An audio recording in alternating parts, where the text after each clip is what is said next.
नमस्कार। जनपक्ष में आपका स्वागत है। आज साहित्य कुछ रचनाओं पर जो है चर्चा होनी है। डॉक्टर अलका सिंह जी की रचनाओं पर हमारे साथ जुड़ गई हैं। स्वागत है आपका। अभी और लोग जुड़ते रहेंगे तब तो रचनाएं जो है, जैसे आपने एक बार बातचीत में बताया था कि आप अपने मन के भावों को लिख देती हैं। मुझे आपके उस कथन से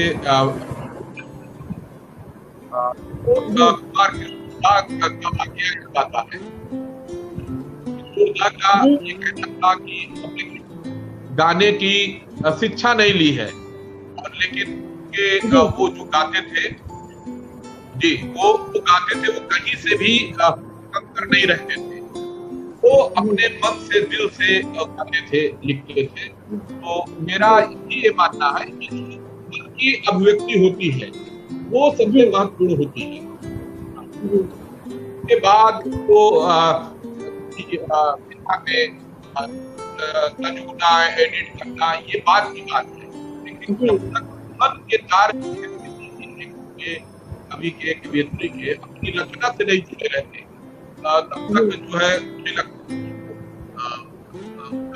टचिंग नहीं होती है। जी। तो अलका जी, मैं यही आपसे पूछना चाहता हूँ कि आप बताइए कि आपका रचनाओं में, लेखन में, साहित्य की रुचि कब से हुई? जी, हमारे घर में, मतलब मेरे मायके में जहाँ मेरा जन्म है, वहाँ पे सब लोग लिखने पढ़ने में बहुत ज़्यादा सबकी रुचि थी। एक किताबों का बहुत बड़ा संसार था वहाँ, और हर तरह का साहित्य वहाँ पढ़ा जाता था। तो मतलब बचपन से ही इस तरह का रुझान तो था, लेकिन ये नहीं पता था कि हम थोड़ा बहुत लिख भी सकते हैं। हेलो जी हेलो जी जी जी जी जी। तो लेकिन जब मैं 9th क्लास में आई, तो ऐसे ही एक दिन मैं अपने घर के बाहर बैठ के कुछ देख रही थी। गुलमोहर का पेड़ सामने खड़ा, मतलब लगा हुआ था, उसमें बहुत फूल खिले हुए थे। बरसात का मौसम था और बारिश हो रही थी। अचानक से मेरे दिमाग में एक लाइन आई, गुलमोहर का फूल कितना शोक, कितना सुंदर, दुखी और उदास मन मेरा प्रफुल्लित होता इसे देखकर। ये पहली मेरी लाइन है जो मैंने कविता के रूप में लिखी, और उसके बाद से फिर हमको लगा कि हम कुछ लिख सकते हैं। तो फिर धीरे धीरे मेरा लिखने का सिलसिला शुरू हुआ और मेरी डायरी भर गई। लेकिन बाद में एक किसी दुर्घटना में वो डायरी मतलब मेरे से वो हो गई, गायब हो गई कहीं। तो अब जितना हमको याद है अपने दिमाग में, वो सब पहले की रचना है, वो सब तो हमने कहीं लिख लिया है। और अभी जो फिलहाल हम जो अभी आपको प्रेषित करते हैं, वो सब अभी नई रचनाएं हैं, मतलब 1-2 साल के अंदर की। पहले वाली जो हमने लिखना शुरू किया था, रचना जो आप 13-14 वर्ष की आयु में लिखी थी, जब हम छोटे थे, मन से भी दुनिया हमें एक रंग, हम कुछ बड़े हुए, दुनिया समझ में आती थी, और तब हमें लगा कि दुनिया प्रगति है, हम और बड़े हुए, और रंग बदला, और हमने निष्कर्ष निकाला दुनिया चौरंगी है। हम बड़े होते दुनिया रंग बदलती गई, और हमने खुद को दुरुस्त किया, नहीं यार दुनिया तो सतरंगी है, और उम्र की दुनिया हम आए हैं इस मकाम तक, और हमने असलियत समझी दुनिया तो बहुरंगी है। और ये तो आज भी प्रासंगिक है, और तमाम जो है अगर घटनाओं को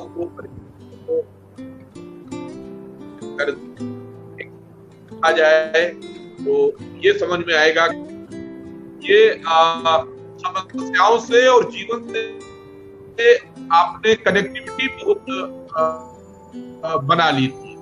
ये कैसे, क्या आपके परिवार में साहित्य का जुड़ाव रहा है, या व्यक्तिगत आपका रहा? मेरे बड़े भाई अमित कुमार हैं, वो एक अधिकारी हैं, और उनकी बहुत सी पुस्तकें छप भी चुकी हैं, और देश विदेश में भी छपती रहती हैं उनकी रचनाएं। वो कविता भी लिखते हैं, कहानियाँ भी लिखते हैं, आर्टिकल भी लिखते हैं। तो हमारे यहाँ तो मतलब इस तरह का माहौल पहले से रहा। तो बीच में थोड़ा सा घर जिम्मेदारी मतलब थोड़ा सा जिम्मेदारियों में फंस के जब बेटा छोटा था तो थोड़ा बंद हो गया था मेरा। लेकिन अभी जब थोड़ा जिम्मेदारियों से फुर्सत मिली है तो सब लोगों ने कहा कि फिर से अपना शुरू करो। तो सब लोगों ने प्रोत्साहित किया, मेरे हस्बैंड ने भी कहा और मेरे घर के लोगों ने कहा, मैं के ससुराल सबके लोगों ने। तो फिर से मेरा एक बार पहली बार जब मैंने लिखा तो मुझे लगा कि अरे शब्द ही नहीं मिल रहे हैं, क्योंकि उस समय तक एकदम ब्लैंक हो चुका था। लेकिन फिर जब एक बार मैंने लिखना शुरू किया तो फिर अब ये चलते फिरते दिमाग में चलता रहता है, या कोई चीज़ सामने देख लिया, किसी की कोई बात सुन ली, किसी की कोई घटना अगर टीवी पे ही देख लिए या कहीं पढ़ लिए, तो फिर उससे रिलेटेड कुछ कुछ दिमाग में चलता रहता है। तो जब टाइम मिलता है तो हम उसको डायरी में उतार लेते हैं जी। तो ये तो है कि छोटे से जी छोटी सी एज में ही बहुत कुछ देखा हमने। तो इस वजह से थोड़ा जिंदगी के प्रति एक मतलब कहिए कि एक बड़ा यथार्थवादी नजरिया हो गया है मेरा, दृष्टिकोण हो गया है। तो बड़ा मतलब प्रैक्टिकल है तो आउट, लेकिन यह है कि प्रैक्टिकल रूप से देखते हैं। इसी तरह से अपनी कविताएं भी लिखते हैं, जैसे जो आजकल का जो समाज है, आजकल के जो लोग हैं। अच्छा, हम लोग देखिए मन की बात जो है, हम लोग प्रधानमंत्री जी से, मोदी जी से बहुत लगातार मन की बात सुन रहे हैं। और 28 अगस्त 2019 में आपने भी मन की बात लिखी थी जी। तो वो आपने लिखा था, चलो एक ऐसा सुंदर बसाए हम, टूट गए तो हंस के मना लाए हम। ये जो भावनात्मक चीज है, ये तो परिवार, दोस्त, समाज से रिलेट करने वाली की ये एक तरह से ये केवल कविता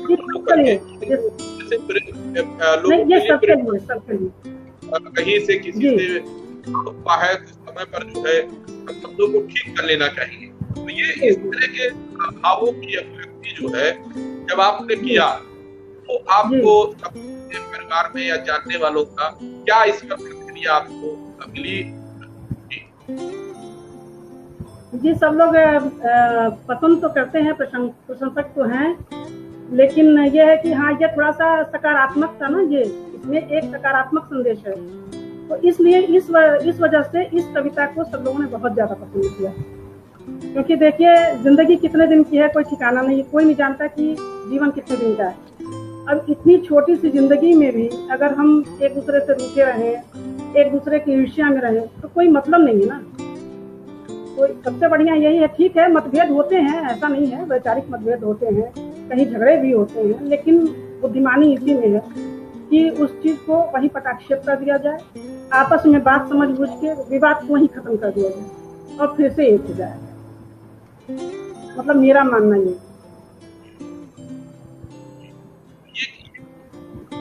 ये आप साहित्य से अलग व्यक्तिगत रिश्तों में क्या ये कितना संभव होता है?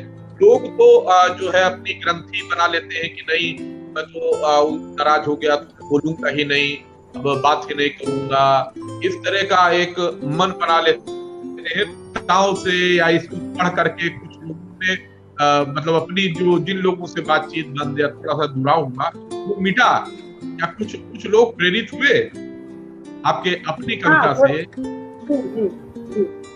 जी कुछ लोग तो हुए, प्रभावित हुए। उन लोगों ने अपना थोड़ा सा जो अहम था उसको छोड़ा उन्होंने, और आगे बढ़ के जिनसे रूठे हुए थे उनको मनाया, या फिर उनके मानने पे मान गए, जो सोच के बैठे थे कि कभी बात करनी कभी मुंह नहीं देखना। तो कुछ लोगों ने तो खैर वाकई इस पे अपना अमल किया।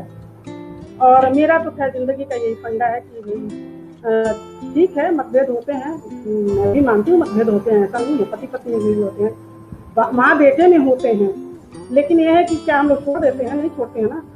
तो वैसे ही सारे रिश्तों को सहेज के रखना ही सबसे बड़ी कला है, और ये मानवीय कला है। इसको तो मतलब और ज्यादा डेवलप करना चाहिए। तो मेरा तो एक बहुत सीधा सा फंडा है जिंदगी के प्रति कि भाई जो रूठे हैं उनको बना के लाएं,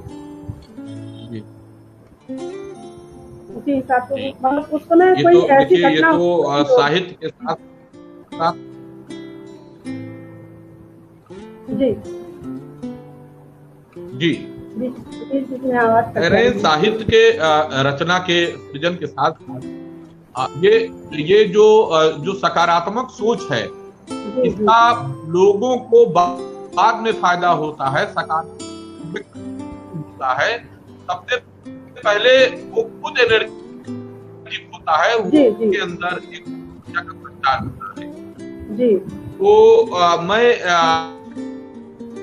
ये आपसे चाहता हूँ, कारण से वो परेशान है, उसका काम नहीं बन रहा है, घर में तनाव है, तो कैसे क्या कोई उससे संबंधित कोई अपनी रचना अगर आपके याद हो तो आप हमें बताइए। जैसे बहुत से लोगों ने ये बात तो कही कि भाई आप एक तो इतनी एनर्जेटिक रहती हैं, इतना खुश रहती हैं और आप हर चीज में इंटरेस्ट लेती हैं, तो आपको देख के बड़ा मतलब बड़ा एक सकारात्मक संदेश आता है। तो ये तो खैर लोग कहते ही हैं, लेकिन ये अभी ये जो हमने ये लिखा है, ये वाली कविता, यही जो आपने अभी सुनाया, ये चलो एक ऐसा सुंदर जहां बताए, इसको सब लोगों ने बहुत ज्यादा पसंद किया है।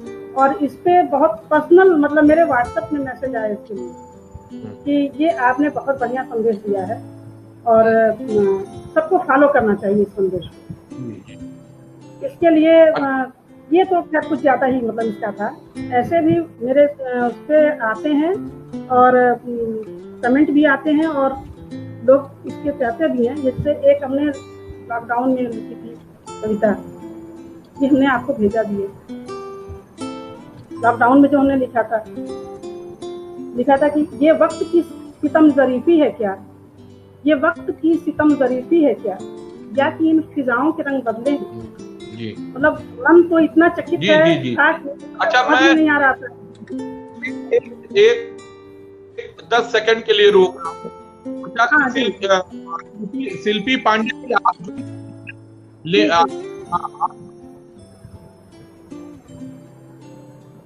जी जी आ गई जी जी।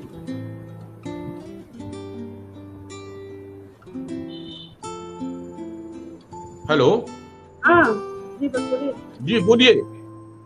हाँ, तो ये वाली, और एक जब लॉकडाउन शुरू ही हुआ था तो उस समय चूंकि अचानक से घर में कैद हुए हम लोग, तो वो इतना ज्यादा हम लोगों के लिए वो एकदम पनिशमेंट लग रहा था बिल्कुल। और सब याद आ रहा था कि कैसे हम लोग अनुभूति ग्रुप के साथ हम लोग अपना मस्ती करते थे, कैसे मतलब घर में तो हम लोग टिकते ही नहीं थे बिल्कुल। काम खत्म किया और फिर अपना सब सहेली मिलके अपना वो कर रहे हैं, तो इतना खराब लग रहा था कि इतना उदास सा लग रहा था। एक दिन सुबह जैसे ही मैं उठी और चाय बनाते मैंने एक रद्दी से पेज पे मैंने जल्दी लाइनें लिखी, और आप आश्चर्य करेंगे कि वो मतलब ऐसी सुकांत कविता थी और वो इतनी ज्यादा हिट हुई कि मेरे फेसबुक से निकाल के लोगों ने उसको अपने हिसाब से उसको एडिट करके और उसको यहाँ वहाँ सेंड किया। बाद में हमको पता चला कि वो मेरी कविता एडिट की गई है, क्योंकि उसमें मैंने अपने सहेलियों के नाम लिखे थे और अपने रेस्टोरेंट का नाम लिखा था, तो वो चीज़ तो उन लोगों के मतलब की थी नहीं, तो उसको उन लोगों ने एडिट कर दिया और एक दूसरे को फॉरवर्ड करने लगे बिना मेरे नाम के। तो हमको लगा कि खैर ये चीज़ तो है कि वो चीज़ पसंद तो सबको आई, तो कविता सबको इतनी पसंद आई, तभी तो सब लोगों ने एक दूसरे को फॉरवर्ड किया। लेकिन एक मिनट हम इसका स्क्रीनशॉट है, हम आपको पढ़ के एक मिनट हम लाइन सुना रहे हैं आपको। थैंक यू शिल्पी आ गई? नहीं, कुछ नेटवर्क की प्रॉब्लम है। अच्छा और लोग नहीं जुड़ पाए लग रहा है। जी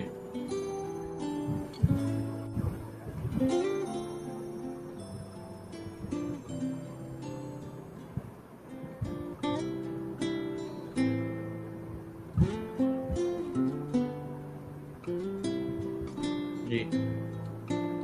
अच्छा, आपकी लॉकडाउन वाली जो रचना है, जी जी जी, वो ये वक्त की सितम जरीफी है क्या, यही वाली ना? जी जी जी। या की फिजाओं के रंग बदले हैं। जी।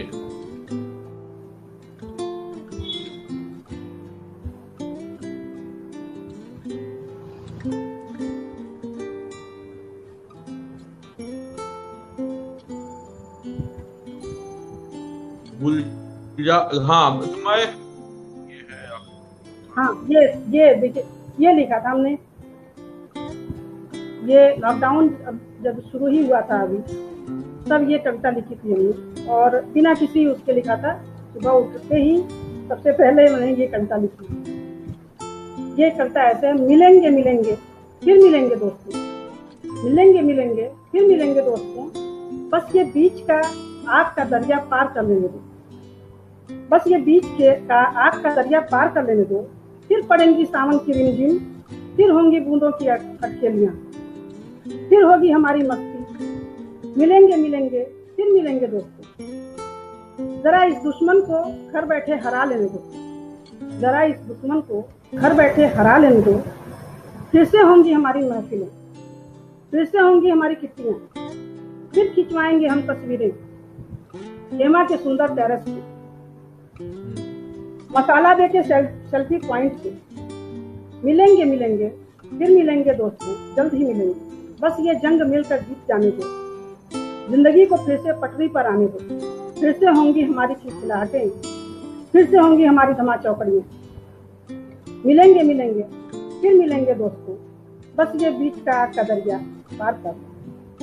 ये कविता ऐसे थी, तो इसको बीच में से लोगों ने हेमा और मसाला दे का नाम हटा दिया और इसको अपने हिसाब से एडिट करके फेसबुक से कविता निकाली गई और खूब घूमी। तो खैर खुशी तो हुई बहुत ज्यादा कि भाई मैं ना सही, मेरी कविता तो पॉपुलर हो रही है बहुत ज्यादा, तो इसको बहुत ज्यादा लोगों ने लाइक किया। और फिर अभी जब जो ये बड़ा मंगल पड़ता है, बड़ा मंगल जब पड़ता है जेठ के महीने में लखनऊ में, तो उसमें हमने लिखा था एक कविता, हनुमान जी को लिखा था, उसको भी सब लोगों ने बहुत लाइक किया। एक अर्जी पवन पुत्र के नाम, हे अंजनी के लाल सुनो, तुमसे यह विनय हमारी है, अब कष्ट हरो संसार के तुम, ये विपदा बहुत ही भारी है, कुछ भूल हमारी है लेकिन इसका तुम ऐसा दंड न दो, ये दानव जो नरभक्षी है इसका अब रूप प्रचंड न हो, जल्दी से इसका दमन करो, संकट में दुनिया सारी है, हे अंजनी के लाल सुनो, तुमसे यह विनय हमारी, सौगंध तुम्हें श्री राम की है, दायित्व तुम्हें यह लेना है, सब कुछ अच्छा हो जाएगा, ये अभय दान भी देना है, नादान है पर तेरे बालक हैं, नादान है पर तेरे बालक हैं, अब तेरी दया की भिखारी है, हे अंजनी के लाल सुनो, तुमसे यह विनय हमारी। जी जी। ये कविता बहुत लोगों ने हमने अनुभूति में डाली, तो बहुत से लोगों ने अपने स्टेटस पे लगाई। ये सब देख के बड़ा बहुत खुशी होती है हमको कि हम मैं तो कोई ऐसे प्रोफेशनल तो हूँ नहीं, लेकिन बस जो मैं महसूस करती हूँ वही लिखती हूँ, और वो अगर किसी को अपने से रिलेट अगर कोई करने लगे तो ये बहुत बड़ी बात है, बहुत अच्छी बात है, मेरे लिए खुशी की बात है। नहीं, वो बिल्कुल बहुत अच्छा लगता है, लेकिन साथ ही साथ एक निवेदन जो है लोगों से मैं अक्सर करा करता हूँ कि भाई आप कॉपी पेस्ट कर लीजिए, आपको रचना अच्छा लगता है, लेकिन जिसने लिखा है उसका नाम जो है, इससे आप अपनी आपको उपलब्धि हो नहीं जा रही है, और कोई पारिश्रमिक रचना है कि नाम हो रहा है। जी जी। आप नाम काट दिया और उसके बाद जो है किसी दूसरे को मिला तो इसकी रचना है। जी बहुत से लोग, जी जी तो ये इस तरह के जो लोग हैं समाज में, कुछ लोग शरारत करते हैं और कुछ लोग जो है उनको इसकी जानते गंभीरता नहीं, नहीं मालूम है। हाँ हाँ, पता नहीं, वो उनको अपने पता मन से जुड़ता है शब्दों को। नहीं। जी, तो वो आप कम से कम ये अपराध मत करिए कि जो रचनाकार है उसका नाम आप हटा दीजिए या एडिट कर दीजिए। ये एक तरह से अनदेखा मूल रचनाकार के नाम के बिना जी कविता हो, लेख हो और कहानी शेयर नहीं करना चाहिए, नहीं करना चाहिए। इससे कोई भी आपके, वो लोग ऐसा काम करते हैं उनके अपने व्यक्ति की कमी ही उजागर। अलका जी, इन लोगों से सावधान रहने की बहुत जरूरत होती है। और ऐसे क्या कहे, मैं तो ऐसे कई बार बात ये देखता हूँ कि ये लोग रचना चोर हैं। जैसे चोर होते हैं, कई होते हैं प्रकार के चोर होते हैं, सामान चुराते हैं, तो इसी तरह ये लोग रचना चोर होते हैं। हमारे साथ भी इस तरह के कई वाकये प्रारंभ में हुए और अखबारों में प्रकाशित लेखों को ही जो है उस अखबार में दोबारा साल भर के बाद लोगों ने अपने नाम से प्रकाशित करा लिया है। और इस तरह का जो उस पर आपत्ति की गई तो फिर लोग जो है होता है कि अरे मैंने नहीं, हम जानते नहीं थे। मैंने कहा आप जानते नहीं थे, मेरा लिखा है लेकिन आपका तो नहीं लिखा है। आपने अपने नाम से कैसे और छापा है? हाँ, और बर्बाद महिला ये इस तरह के लोग समाज में बहुत घातक होते हैं। तो इसका कोई तो जानबूझ के करते हैं। बहुत से लोग ऐसे होते हैं ना कि किसी ने आपका नाम हटा के किया, उनको अच्छी लग गई तो उन्होंने उसको कॉपी पेस्ट कर देना चाहिए। और रचनाएं जो है मन की अभिव्यक्ति होती है। आपसे ये समझना चाहता हूँ कि कैसे प्रकृति से जुड़ाव, प्रकृति से जुड़ाव का कैसे सिलसिला जो है अभिव्यक्ति में, शब्दों की अभिव्यक्ति में आ सकता है। आपकी लिखनी में जैसे नेचर से जुड़ाव, फूल के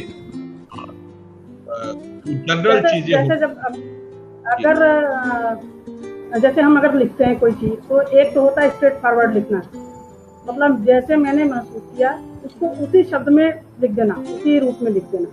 एक होता है छायावाद, जिसको हम लोग छायावाद कहते हैं। तो उसको कभी कभी ऐसा होता है कि जिस तरह मतलब हम महसूस करते हैं उसको उन्हीं शब्दों में लिख पाना संभव नहीं होता, या सामाजिक रूप से संभव नहीं होता, या मतलब बहुत सी थोड़ी सी बंदिशें भी होती है ना लिखने में, तो थोड़ा वो ज्यादा तीखा हो जाता है। इस वजह से थोड़ा उसको वेलकम शिल्पी, तो इस वजह से चलिए अब ये लोग शिल्पी जी आ गई और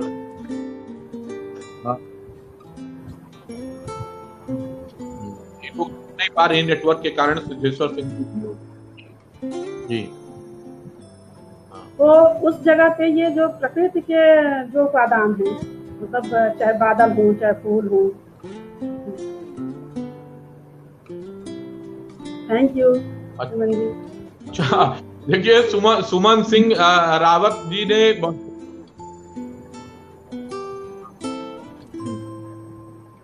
वो ये बहुत वहाँ मतलब मददगार साबित होते हैं। ये देखिए सुमन रावत जी का कमेंट बहुत चोरियोग्राफर नाम बड़ा सटीक लग रखा इन्होंने, ऐसे चोरी करने वालों के। तो हमको लगता है प्रकृति के जो भी उपादान हैं, जो भी वो हैं, जैसे फूल हैं, बादल हैं, बारिश है। जैसे अभी मैंने आपने जो मेरी कविता पढ़ी कि जब वेग प्रचंड हो बारिश का और बूंदे झड़ियां चोट लगाती हूँ, तब वो मेरे साथी तुम्हें छतरी लेकर आ जाना। तो ये इसमें अब ये थोड़ी है कि इसका मतलब ये नहीं है कि सही में जब बारिश हो तब तुम छतरी लेके आ जाना। ये तो एक तरह से छायावाद है। इसका मतलब ये है कि जब कहीं भी मेरे ऊपर कोई परेशानी पड़ती है तो तुम एक मेरे लिए ढाल बन के खड़े हो जाओ। इसका मतलब ये होता है। मतलब तो हमको लगता है कि प्रकृति के जो भी हैं ये सब चीजें वो बहुत ज्यादा मतलब साहित्य में बहुत ज्यादा मददगार साबित होते हैं और अपनी बात लिखने में, अपनी बात कहने में एक छद्म मतलब एक आवरण के अंदर अगर आपको लिखना हो तो ये बहुत ज्यादा मददगार साबित होते हैं। अगर आपको स्ट्रेट फॉरवर्ड नहीं लिखना है तो उसके लिए ये बहुत ज्यादा मददगार साबित है।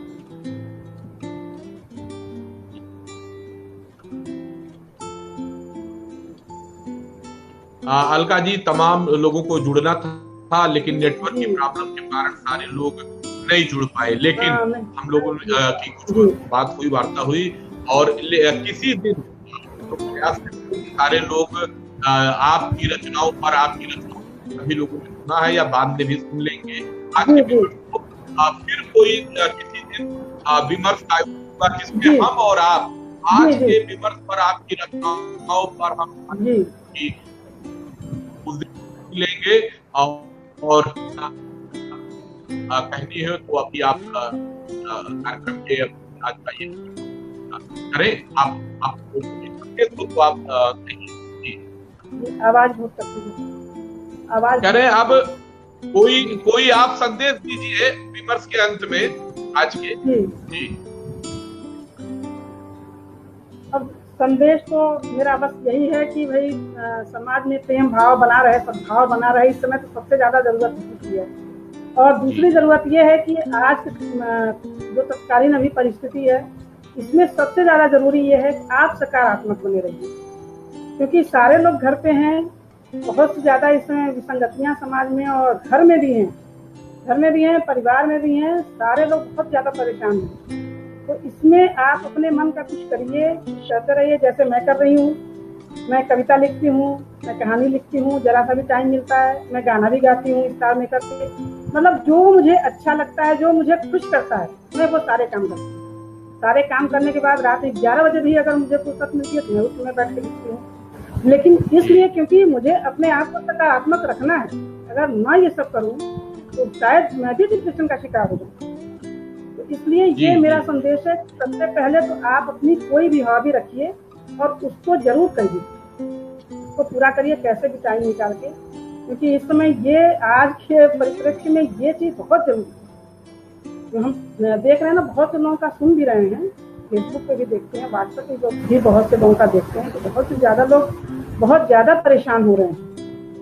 तो उसका एक ही इलाज, अब परिस्थिति तो हम बदल नहीं सकते क्योंकि ये तो वैश्विक महामारी है और वैश्विक ये समस्या है, तो मेरे एक बदलने से नहीं बदलेगी।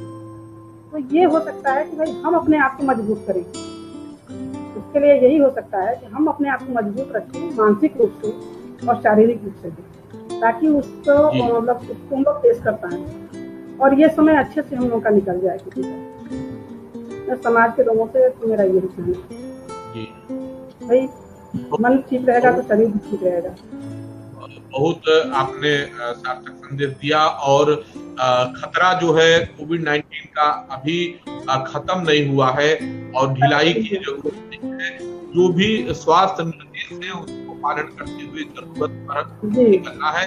हमको सारे काम अपने करते रहना है, लेकिन अनावश्यक जो है भीड़ का हिस्सा नहीं, अनावश्यक जो है नहीं करना है। और साफ सफाई का जो भी इंस्ट्रक्शन है, और जैसे अभी है कि आपको स्टीम दिन में 2 बार जरूर लीजिए 6 घंटे के अंतर पर अगर बाहर निकलते हैं। सैनिटाइजर और मास्क की बात शुरू से कही जा रही है, मास्क सबसे ज्यादा जरूरी है। और हम देख रहे हैं कि बिना मास्क के ही सब लोग घूम रहे हैं। कई लोग ऐसे आते हैं, बताते हैं, हम तो घर से निकलते नहीं है, बहुत से लोग आते हैं तो बताते हैं। ऐसे लोग अपने साथ तो हम लोग इसको जो है समझेंगे। और ये देखिए सरिता जी का भी एक और कमेंट आया है कि आपकी कविताएं बहुत सुंदर होती हैं जी, और बिल्कुल सुंदर होती हैं, मन के भाव होते हैं, इसलिए आपको हैप्पी जी बर्थडे जी हाँ, शैतानी। जी जी हम लोग हैप्पी बर्थडे। बधाई तो लेकिन जनपद के कार्यक्रम के तरफ से सरिता जी आपको जन्मदिन की ढेर सारी बधाई। और स्नेहलता जी का भी आज जन्मदिन है, हेमा जी का, दोनों जी लोगों को जी आज बहुत जन्मदिन की बहुत धन्यवाद। ढेर सारी जी बधाई और शुभकामनाएं। और आशा और विश्वास के साथ कि जब सारी चीजें ठीक होंगी तो जितने लोगों के भी जन्मदिन जी पड़े हैं मार्च से लेके, सबका एक साथ जो है सेलिब्रेट किया जाएगा। कहीं पर ऑर्गेनाइज कर लेंगे, जब सेलिब्रेट किया जाएगा जी। तो एक साथ सबका हैप्पी बर्थडे का सारे लोग मना लेंगे। और अलका जी आपको फिर किसी दिन जो है जी आमंत्रित करूंगा कि आप की रचनाओं पर जो है बाकी लोगों का व्यू आए। अभी आप आज तकनीकी कारणों से जुड़ नहीं पाए, शिल्पी नहीं जुड़ पाई, नरेंद्र जी नहीं जुड़ पाए, सीमा जी नहीं जुड़ पाए, सिद्धेश्वर जी नहीं जुड़ पाए। और वो समस्या दूर करने का प्रयास होगा जिस दिन तक इंटरनेट ठीक होगा। अगर उस दिन जी जुड़ेंगे तो आपसे बात होगी। हम ये चाहते हैं कि साहित्य की चर्चा भी जनपद में लगातार होती रहे। राजनीतिक और आपराधिक जो बातें इतनी ज्यादा मीडिया और फेसबुक पर है, उससे परे कुछ परिवार और समाज और जी प्रकृति सहित मन को सुकून देने वाला कुछ सकारात्मक बात भी जी बिल्कुल। हम आप अगर करेंगे, हमको और हमारे जो सुनने वाले होंगे हाल एक पॉजिटिव एनर्जी मिलेगी। जी जी और जो भी सुनेगा बाद में वो अच्छा ही लगेगा। तो हम लोग फिर मिलते हैं और फिर जल्दी सिद्धेश्वर सिंह जी बिल्कुल कुछ कविताएं सुन सकते हैं। बिल्कुल अगला सेशन किसी दिन रखेंगे तब सुना जाएगा। अब करीब समय लेने के बाद और फिर मिलेंगे और बाकी रचनाओं पर और इन रचनाओं पर सबकी टिप्पणियां चाहूंगा। तो आज जो लोग विमर्श में शामिल होने से शामिल नहीं हो पाए उनको इसका लिंक अभी शाम तक मिल जाएगा या फेसबुक पर है ही, उसको आप देखिए। और अति शीघ्र इन रचनाओं के साथ साथ नई रचनाओं पर हम विचार विमर्श करेंगे और टटोलेंगे या को लिखने में कैसे लिखा, अपने मन के भाव को कैसे शब्दों में अगर। धन्यवाद अलका जी, धन्यवाद सभी लोग जो लोग जुड़ करके विमर्श से आपने टिप्पणियां किया। धन्यवाद जनपद।